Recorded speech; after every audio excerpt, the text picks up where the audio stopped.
Tubanje kubashimira abakunzi ba Nibyo TV.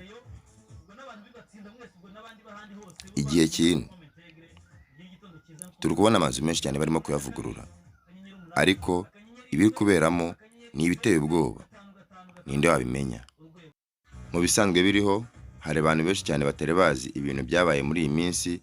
Dore umunsi w'ejo ubwo ku itariki 8, abantu bamwe rwose bagiye bumva induru ibaye nyinshi cyane muri Kimironko. Nta kindi kintu cyari kibiteye, ni igikuta cyagwiriye abantu barindwi bose. Hariya rwose uko bibona ni ngibi twavuze ngo uko bavugurura amazu. Ese abavugurura amazu ni abenjeniyeri beza, ni abenjeniyeri b'abahanga? Ese ni abenjeniyeri baba batazi icyo bakora? Kuko twamaze kumenya uko bamwe bagenda biba amasima y'ibigo barimo gukorera, bakagenda bagakoresha amasima makeya, ibikuta bakoze bikagenda bikamara igihe gito cyane. Ngiye kuzajya mbereka ibikuta by'ibanga byagiye byubakwa bikikubita hasi, nkayibereka babitangira, nkayibereka byubatse, nkayibereka noneho byikubise hasi. Kandi uko biguye hasi birabanza bigatwara abantu. Ni irihe banga ririmo? Bamwe muri ubu buryo twamaze kubuvumbura. Reka tubivuge, reka tunabibabwire. Hari ikintu cyabayeho cyitwa cyo gutanga ibitambo. Nta nzu n'imwe y'etaje cyangwa igorofa rirerire wabona rizamuye aha ngaha muri uyu mujyi wa Kigali utavuga ngo haguye umuntu.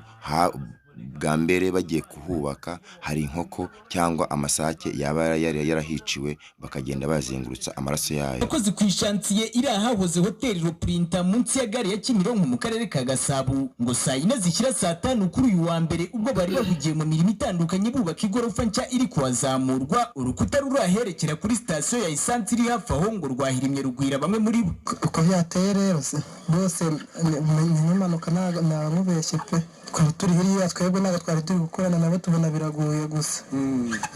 Isaa 5 zirenzeho iminota 20 TV na Radio 1 byahageze bisanga ubutabazi bw'ibanze bwatangiye gutangwa. Batatu bari bamaze gukurwa munsi y'ibitaka byabaguyeho bagihumeka, bari no kwitabwaho n'abaganga, mu gihe undi umwe nawe wahise akurwamo ubuyobozi buvuga ko yari atakiriho. Umuyobozi nshingwabikorwa w'akarere ka Gasabo Umwari Pauline arahamya iby'iyi mpanuka kandi ko ubugenzuzi buratangira gukorwa ngo harebwe icyaba cyarirengagijwe mu myubakire. Nibyo koko hano kuri shantiye habereye impanuka, umukingo wahanutse ugwira abakozi 4 barimo bawucukura muri muri destinoma niko twahita cyangwa retaining wall. Uko ari 4 rero hari ababashije gusimbuka. Umwe niwe umukingo wafashe yitaba Imana, abandi 3 bari ku bitaro bya Kibagabaga barimo kwitabwaho. Abubaka cyane nk'aba site manager cyangwa site engineer twabasaba rwose kujya bashyiramo tekinike ikwiye, bakaba hafi bakareba, cyane ko kenshi usanga hari n'igihe nyiri inyubako abatari umuhanga mu birebana no kubaka. Icyo dusaba nuko abantu bose niba yubaka agire site engineer umukurikiranira kugira ngo tekinike zose zubahirizwe. Niba yari impanuka ni impanuka, niba yari amakosa ari tekinike nabyo bikaba byakosorwa hakiri kare. Ibyo ni ibintu biri tekinike. Buriya ubugenzuzi bwacu buradufasha kureba ikitarubahirijwe mu buryo burebana n'imyubakire, nacyo tuze kureba icyemezo tugifatira tumaze kureba icyo ubugenzuzi buza kutugaragariza. Ingingo ikomozwaho ku cyaba cyateje iyi mpanuka arakekwa kuba imvura yari imaze iminsi igwa mu butaka bwarasomye cyane, ngo ari nacyo cyaba cyatumye uru rukuta ruriduka.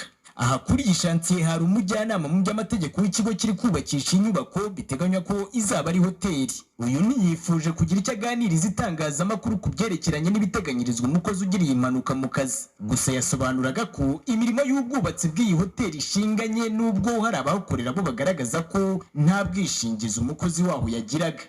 Ubwishingizi nabwo Dieudonné Nshimiyimana. Ngaho rero natwe bari inshuti bavandimwe turi kumwe kandi tuzaba turi kumwe. Mudukora like, share, comment, subscribe. Aha ngaho muramuteye inkunga ikomeye cyane, murakoze.